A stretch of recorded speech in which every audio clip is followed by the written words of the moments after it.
Okay, welcome to your core routine. We are starting with plank and it's 20 seconds on, 10 seconds recovery, 20 seconds on, 10 seconds recovery.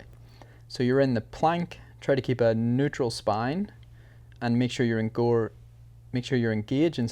your core.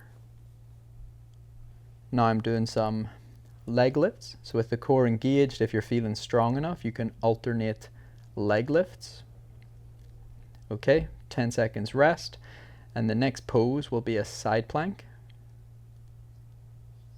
So now we're into the side plank. Make sure your body's in a straight line.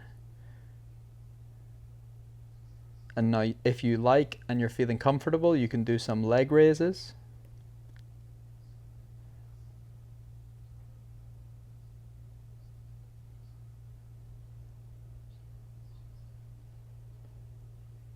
Okay, 10 seconds rest, and then you change sides. We move to the other side.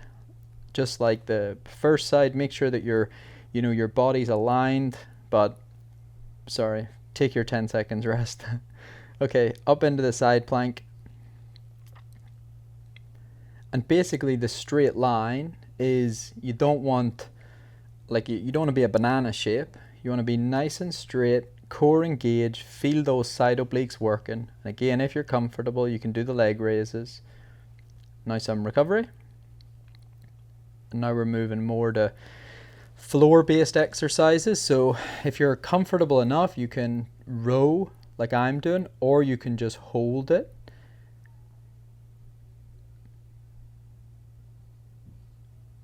This really gets you burning. It's really good for the lower abs, but just be careful with the lower back. Don't put too much strain or stress or pressure through that lower back. Take your 10 seconds rest. So now we're just doing some crunches. And with the crunches, this is not a all the way up to the top style of crunch. This is just pelvis rotated so that your lower back's actually touching the ground. And then you're doing little crunches. I actually do start to hit fatigue, but I'm sure you'll do better than I do. Okay, 10 seconds of rest.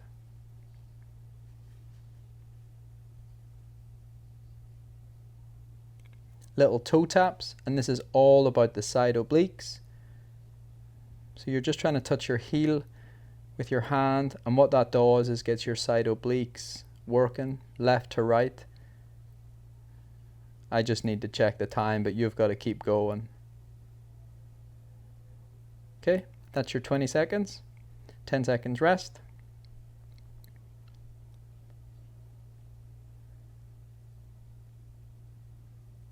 Okay, so this is just like the exercise you did before, only we're rocking the feet. This is a tough one. All this lower ab stuff later in the race is what's going to hold your pelvis in a good place. And if your pelvis is in a good place, you've got way more force production through glutes and hips.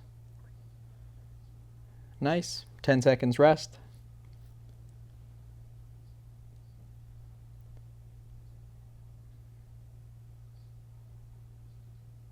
Okay, legs up, and just like the crunches before, make sure that pelvis is tucked so that the lower back, basically you can't put your hand under the lower back, and you're up into the little crunch.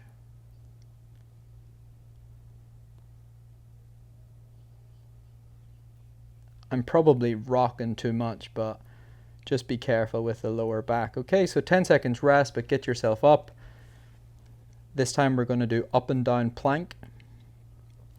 So you're in the plank, and then you're up and down and up and down.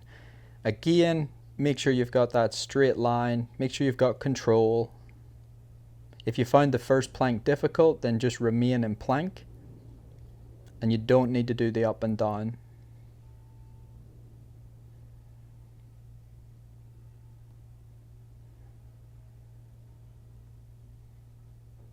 Okay, we're moving into mountain climbers. And this is a bit more active core, which, let's be honest, when we're running, our core must be active, but it's also helping teach your body using different muscle groups at the same time. So you've got a bit of hip flexors, bit of core, and it's helping The body just learn how to use different muscle groups, you know, at the same time, in coordination and in sync.